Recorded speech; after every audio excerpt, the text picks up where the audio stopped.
నమస్కారం. ముందుగా ప్రేక్షకులందరికీ విజయనామ సంవత్సర ఉగాది శుభాకాంక్షలు. అదృష్టం ప్రత్యేక కార్యక్రమానికి సాదర స్వాగతం.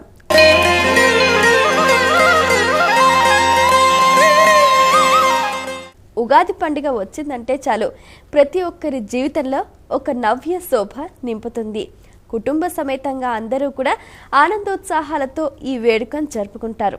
ఉదయమే అభ్యంగ స్నానం చేసి నూతన వస్త్రాలను ధరించి విలక్షణమైన ఉగాది పచ్చడిని ఆస్వాదించి పంచాంగ శ్రవణం చేయటం అనాదిగా వస్తున్న ఆచారం. అందులో భాగంగానే శుభ అశుభ ఫలితాలను తెలియజేసే రాశి ఫలితాలు తెలుసుకోవాలనే ఆసక్తి ప్రతి ఒక్కరిలోనూ ఉంటుంది. మరి అటువంటి ఎన్నో అమూల్యమైన విషయాలను తెలియజేయడానికి మనతో పాటు ఉన్నారు ప్రముఖ ఆధ్యాత్మికవేత్త, జ్యోతిష వాచస్పతి శ్రీ కౌతా లలిత్ మనోహర్ గారు. వారితో మాట్లాడి మరిన్ని విషయాలు తెలుసుకుందాం. నమస్కారం అండి. నమస్కారం అమ్మా. ముందుగా మీకు ఉగాది శుభాకాంక్షలు అండి. మీకు ప్రేక్షకులందరికీ కూడా ఉగాది శుభాకాంక్షలు. కౌతా లలిత్ మనోహర్ గారు, మరి ముందుగా విజయనామ సంవత్సర విశిష్టతను తెలియజేస్తారా అండి? మన భారతీయ సంప్రదాయంలో కాలచక్రం అంటాము. అంటే ప్రభవ సంవత్సరంతో ఆరంభమయ్యి క్షయ సంవత్సరంతో పూర్తవుతుంది. 60 సంవత్సరాల చక్రం ఇది. ఈ 60 సంవత్సరముల చక్రంలో ఈ విజయనామ సంవత్సరం 27వ సంవత్సరం. ఈ సంవత్సరం దీనికి ఈ సంవత్సరంలో ఏ రకంగా ఉంటుంది సంవత్సర లక్షణాన్ని మన గ్రంథాల్లో ఇలా చెప్పారు. స్త్రీ పుంసో మదవృద్ధి స్యాత్ పాపకర్మ రతాః ప్రజాః రాజ్యం పరస్పరాఘాతం విజయాబ్దే జయావహం. అంటే ఈ విజయనామ సంవత్సరంలో స్త్రీ పుంసో మదవృద్ధి స్యాత్, ఆడవారికి మగవారికి కూడా మదోన్మత్తులయ్యి పాపకార్య రతా ప్రజా, అంటే పాప పనులు చేయడంలో ప్రజలు ఎక్కువగా ఆసక్తి చూపెడుతూ ఉంటారు. ఈ రాజులు అంటే పాలకులు ఎవరైతే ఉన్నారో వాళ్ళు పరస్పరాఘాతం, ఒకళ్ళనొకళ్ళను ఎలాగూ కింద పడేయాలి అనేటువంటి తలంపుతోటి తిప్పలు పడుతూ ఉంటారు. ఇటువంటి ఇక్కట్లు ఉన్నప్పుడు కూడా ఈ విజయ సంవత్సరం మన అందరికీ కూడా జయాన్ని సుఖాన్ని ఇవ్వాలి అని చెప్పి ఆ సంవత్సర అధిదేవతని మనం ప్రార్థిస్తున్నాము. ఈ సంవత్సరం మనకి చాంద్రమానం ప్రకారం, అంటే చంద్రగమనాన్ని బట్టి మనం ఈ పక్కన చూస్తున్నాం చాంద్రమానంగా. మన ఆంధ్రదేశంలోనూ మహారాష్ట్ర ఇక్కడంతా కూడా చాంద్రమానంతో చూస్తాము.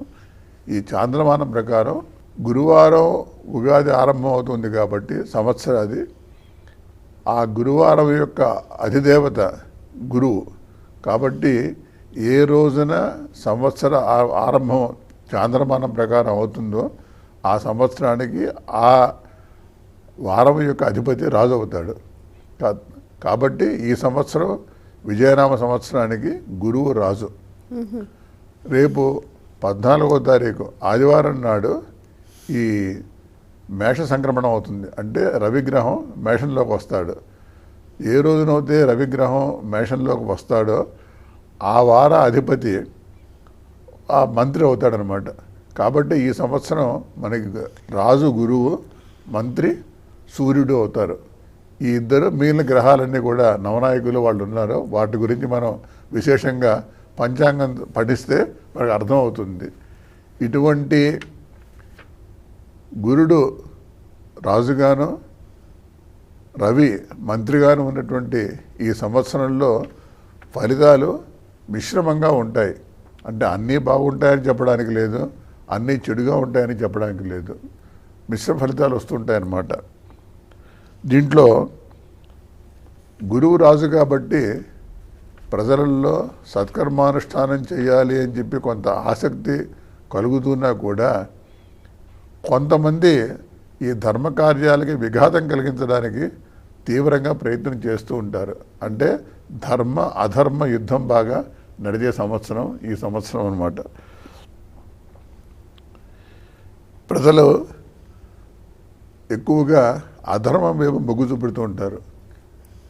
అంటే అధర్మం చేయడం చాలా తేలిక, ధర్మం చేయడం చాలా కష్టం. కాబట్టి ప్రజల్లో అధర్మం వైపు ఎక్కువగా మనస్సు పోవడంతో ఇక్కడ కొంచెం నైష్టికంగా తపస్సు చేసుకునేవారు కానివ్వండి, మంచి పనులు చేసేవారికి మిగిలిన వారికి మధ్య ఘర్షణలు రావడం మనం ఈ సంవత్సరంలో చూడబోతున్నాము. రాజులు కూడా, రాజులు అంటే మనకి పాలకులు, ప్రజాపాలకులు, పరిపాలకులు ఎవరున్నారో వాళ్ళల్లో పరస్పర వైరుధ్యాలతోటి ఒకరి మీద ఒకరు కొంత ఇబ్బందులు కలిగించుకుంటూ వీరి యొక్క యుద్ధం వలన, అంటే దాన్ని యుద్ధం అంటాం, ఈ భావ యుద్ధం వలన ప్రజలకి కొంత హాని కలిగేటువంటి అవకాశం ఉంది. ఈ సంవత్సరం వానలు కూడా మనకి మిశ్రమంగా పడతాయి. అంటే బాగానూ పడవు అని అంత పడకుండానూ ఉండవు. అంటే ఏదైనా కూడా మిశ్రమ ఫలితంగానే ఉంటుందంటారు. కొన్ని చోట్ల వానలు బాగా పడి పంటలు బాగా పండుతాయి. కొన్ని ప్రదేశాలలో వానలు పడక అనావృష్టి ఏర్పడేటువంటి అవకాశం కూడా ఉంది. ఇది ఈ సంవత్సరం యొక్క ముఖ్యమైనటువంటి ఈ ఫలితాంశం సంవత్సరానికి. మరి మేషరాశి వారికి ఈ సంవత్సరంలో ఎలా ఉంటుంది? ఇక్కడ ఒక విషయం మనం బాగా గ్రహించాలమ్మా. ఒకే రాశిలో కొన్ని లక్షల జీవులు పుడుతూ ఉంటారు. కాబట్టి మనం పంచాంగంలో ఇచ్చినటువంటి ఈ ఫలితాలను కనుక అన్వయం చేసుకుంటే కేవలం అది ఒక స్థూలంగా చెప్తున్నాయి, కానీ మనం సూక్ష్మంగా దాన్ని గ్రహించడానికి వీలు లేదు. ఇవన్నీ దిక్సూచులు అన్నమాట. ఈ రకంగా మీకు ఉంటుంది అని ఒక సూచన చేస్తూ ఉంటుంది. ఉదాహరణకి ఒక రాశి వారికి చెప్తారు, ఈ సంవత్సరం మీకు ఉద్యోగంలో ఉత్తమ స్థాయికి వెళ్తారు అని చెప్పి. కానీ ఆ వ్యక్తికి అప్పుడే 70 ఏళ్ళు ఉంటాయి. కాబట్టి అతనికి ఉద్యోగంలో ఉత్తమ స్థాయి రావడానికి అవకాశం లేదు. అతను ఉద్యోగం చేయడం లేదు, ఉత్తమ స్థాయి రావడానికి అంతకంటే అవకాశం లేదు. కాబట్టి మన స్థూలంగా గ్రహించి దానిని బట్టి వారి యొక్క జాతకాల్ని వాడు పరిశీలన చేసుకుని అక్కడ గ్రహ గోచారాన్ని బట్టి ఫలితాన్ని నిర్ణయించుకోవాలి. స్థూలంగా చెప్పాలంటే ఈ సంవత్సరం మేషరాశి వారికి 11 ఆదాయం 5 వ్యయం. అంటే 11 రూపాయలు సంపాదిస్తే 5 ఖర్చు పెడతారు. వృషభ రాశి వారికి 5 ఆదాయం 14 వ్యయం. మిథున రాశి వారికి 8 ఆదాయం 11 వ్యయం. కర్కాటకం వారికి 2 ఆదాయం 11 వ్యయం. సింహరాశి వారికి 5 ఆదాయం 5 వ్యయం, అంటే సమానంగా ఉంది. కన్యారాశి వారికి 8 ఆదాయం 11 వ్యయం. తులారాశి వారికి 5 ఆదాయం 14 వ్యయం. వృశ్చిక రాశి వారికి 11 ఆదాయం 5 వ్యయం. ధనుర్రాశి వారికి 14 ఆదాయం 11 వ్యయం. మకర రాశి వారికి 2 ఆదాయం 8 వ్యయం. కుంభరాశి వారికి 2 ఆదాయం 8 వ్యయం. మీనరాశి వారికి 14 ఆదాయం 11 వ్యయం. మీరు ఈ 12 రాశుల వారి ఆదాయాన్ని లెక్కపెట్టి వ్యయాన్ని లెక్కపెట్టినట్టయితే ప్రజలు తమకు శక్తికి మించి ఖర్చు పెట్టి అప్పుల పాలు అవ్వడానికి అవకాశం ఉంది అనేటువంటి ఒక సూచన మనకు కనబడుతుంది. అలాగే మనకి రాజపూజ్యము అవమానం అని చెప్పి ఇంకొక పట్టిక ఉంది. అంటే రాజపూజ్యం అవమానం అంటే వాడికి ప్రజలలో కానీ సంఘంలో కానీ అతనికి గౌరవము అప్రతిష్ట అనమాట. రాజపూజ్యం అంటే గౌరవము, అవమానం అంటే అప్రతిష్ట. ఈ రెండు ఇవి చూస్తే మనకి మేషరాశి వారికి 2 రాజపూజ్యం 4 అవమానం. వృషభ రాశి వారికి 5 రాజపూజ్యం 4 అవమానం. మిథున రాశి వారికి 1 రాజపూజ్యం 7 అవమానం. కర్కాటక రాశి వారికి 4 రాజపూజ్యం 7 అవమానం. సింహరాశి వారికి 7 రాజపూజ్యం 7 అవమానం. అంటే చాలా బ్యాలెన్స్డ్గా ఉంది సింహరాశి వారికి. ఆదాయ వ్యయాలు అలాగే ఉన్నాయి, ఆ రాజపూజ్య అవమానం అలాగే ఉంది. కన్యా రాశి వారికి 3 రాజపూజ్యం 3 అవమానం. తులారాశి వారికి 6 రాజపూజ్యం 7 అవమానం. వృశ్చికం వారికి 2 రాజపూజ్యం 6 అవమానం. ధనుర్రాశి వారికి 5 రాజపూజ్యం 6 అవమానం.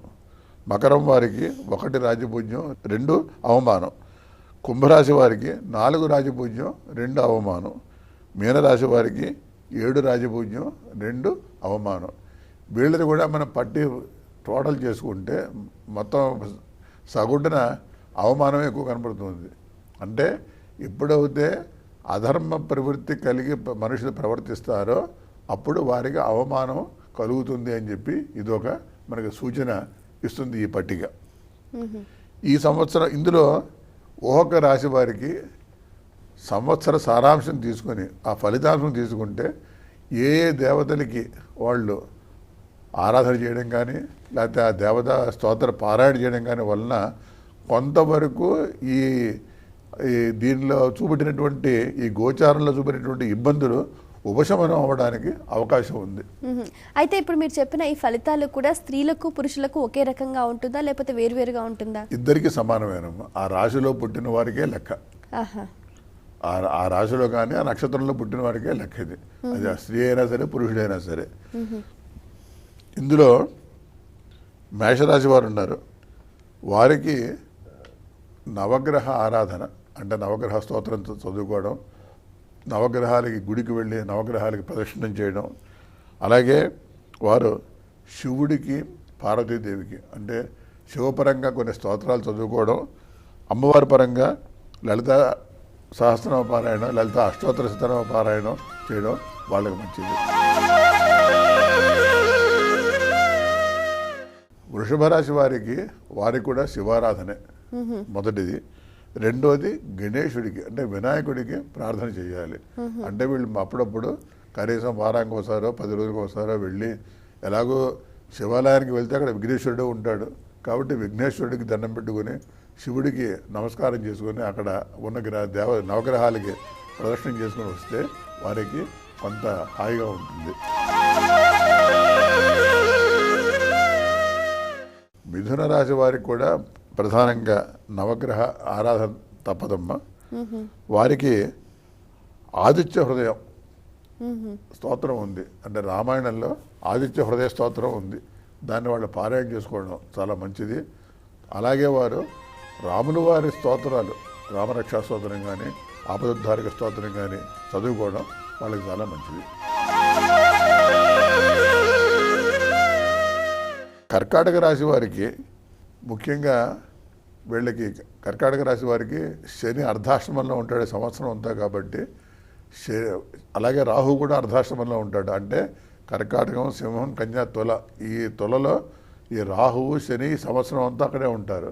కాబట్టి దానివల్ల వారికి కొన్ని ఇబ్బందులు, ఆరోగ్య పరంగానే కొన్ని ఇబ్బందులు రావచ్చు, ఆర్థిక పరంగా కొన్ని ఇబ్బందులు రావచ్చు, సంసార పరంగా కూడా కొన్ని ఇబ్బందులు రావడానికి అవకాశం ఉంది. కాబట్టి వారు ముఖ్యంగా శివుడికి రాహుకి జపాలు చేయించుకుని వారికి ఈ శనికి రాహుకి ఈ శనికి దానం 1 కిలో బియ్యంలో 10 గ్రాముల నల్ల నువ్వులు పెట్టి శనివారం నాడు దానం చేయడం, అలాగే రాహుకి 1 కిలో మినువులు దానం చేయడం మంచిది.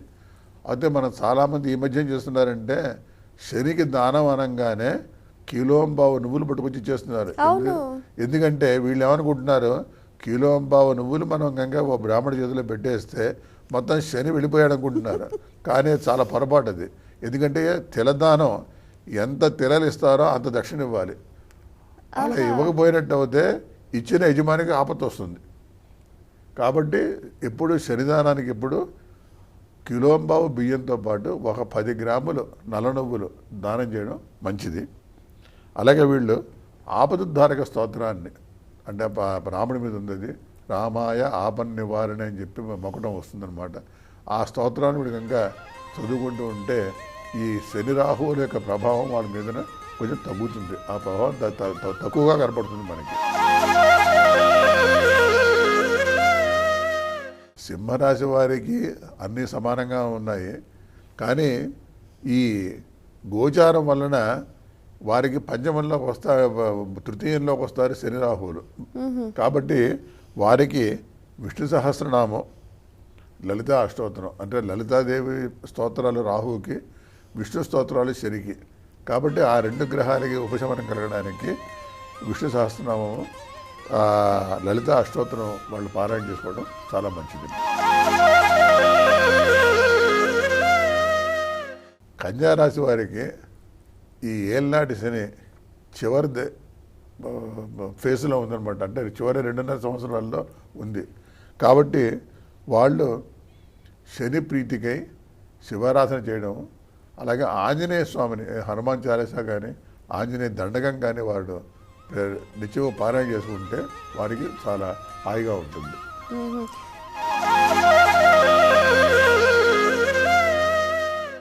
ఈ తులారాశి వారికి లగ్నంలోనే ఆ రాశిలోనే శని రాహు ఉన్నారు.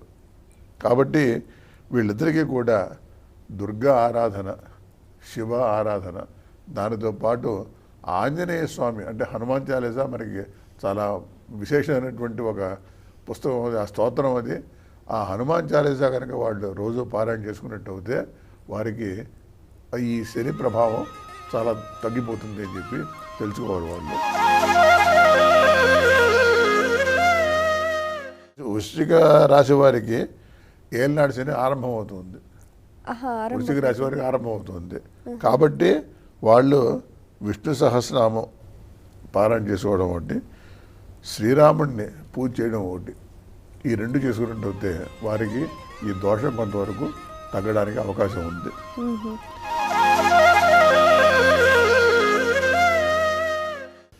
ధనుర్రాశి వారికి శివుడు అన్నపూర్ణ అంటే శివపార్వతులు అనమాట. అంటే పార్వతీదేవిని అన్నపూర్ణ స్వరూపంగా అన్నపూర్ణ స్తోత్రం ఉంది, శంకరాచార్య రాసింది.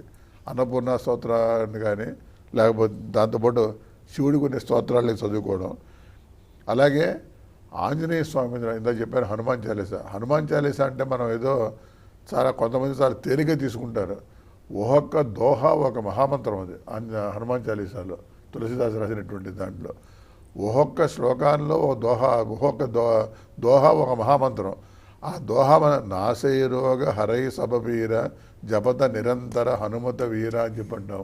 అంటే ఎవరైతే నిత్యము హనుమాన్ చాలీసా పారాయణ చేసుకుంటారో వాడికి దగ్గరికి ఏ రోగం రాదు అని చెప్పి ఆయన శపథం చేసి ఇస్తాడనమాట. కాబట్టి అటువంటి ఆంజనేయ స్వామిని దానితో పాటు లక్ష్మీదేవి యొక్క అష్టోత్తరాన్ని కూడా వాళ్ళు పారాయణ చేసుకుంటే వాళ్ళకి హాయిగా ఉంటుంది. మకర రాశి వారికి గురుడు 6ంటికి వెళ్తాడు. అంటే రేపు 30 మే గురువు మిథునంలోకి వెళ్తాడు. అంటే మకర రాశి వారికి 6వ ఇల్లు అవుతుందన్నమాట. కాబట్టి కొంచెం ఆయన కొన్ని ఇబ్బందులు కలిగించేటువంటి అవకాశం ఉంది. కాబట్టి దానికి ఒకటి శివారాధన, ఒకటి ఆదిత్య హృదయం పారాయణ, అలాగే దుర్గారాధన. మీరు చూసినట్టయితే ఈ సంవత్సరం ఎక్కువగా దుర్గాదేవికి ఎక్కువ ప్రాధాన్యత కనపడుతుంది. అంటే దుర్గాదేవిని పూజ చేయడం వలన, దుర్గాదేవి యొక్క ఆరాధన చేయడం వలన చాలామందికి చాలా వరకు ఇబ్బందులు తరగడానికి అవకాశం కలుగుతుంది.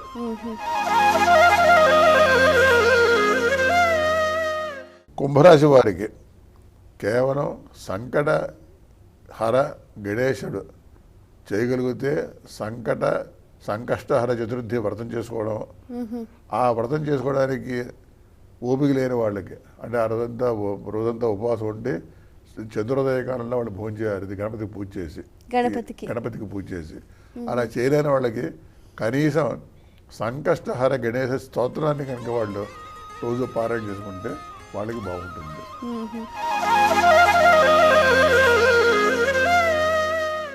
అలాగే మీనరాశి వారికి వీరికి కూడా ఈ చతుర్థంలో గురుడు ఉంటాడు, అష్టమంలో శని రాహువులు ఉంటారు. కాబట్టి వారు ఇందాక చెప్పినట్టే శనికి రాహువుకి జపం చేసుకోవాలి. ఏ రకంగా అయితే ఇందాక మనం కన్యారాశి వారికి చెప్పామో అలాగే వీరు కూడా శనికి తులారాశి వారికి చెప్పాము ఇందాక శనికి రాహువుకి జపం చేసుకోవాలని. అలాగే ఈ మీనరాశి వారికి కూడా శనికి రాహువుకి జపం చేసుకుంటూ దానితో పాటు విష్ణు సహస్రనామాన్ని పారాయణ చేసుకున్నట్లయితే కొంతవరకు వాళ్ళకి ఉపశమనం అవుతుంది. మన పంచాంగం ప్రకారం కొన్ని కార్తుల్లో తొలకరి వర్షాలు బాగా పడ్డా కూడా ఎప్పుడు మనకి వానలు పడాలో అప్పుడు వానలు అంత బాగా పడే అవకాశం కనపడలేదు. అటువంటి పరిస్థితుల్లో ఏం చేయాలంటే వీరు ముందే గ్రహించి ఈ విషయాల్ని ఆ సమయానికి అంటే ఈ వానలు ఎప్పుడు పడాలో దానికి ముందు వానలు సరిగ్గా పట్టలేదని చెప్పి తెలిసినప్పుడు వరుణ జపాలు లేకపోతే సహస్ర ఘటాభిషేకాలు ఇటువంటి కనుక చేసినట్టు అయితే సమృద్ధిగా వానలు మనకు పడే దేశం సస్యశ్యామలంగా ఉంటుంది. అదృష్టం ప్రత్యేక కార్యక్రమంలో ఇప్పుడు స్వల్ప విరామం.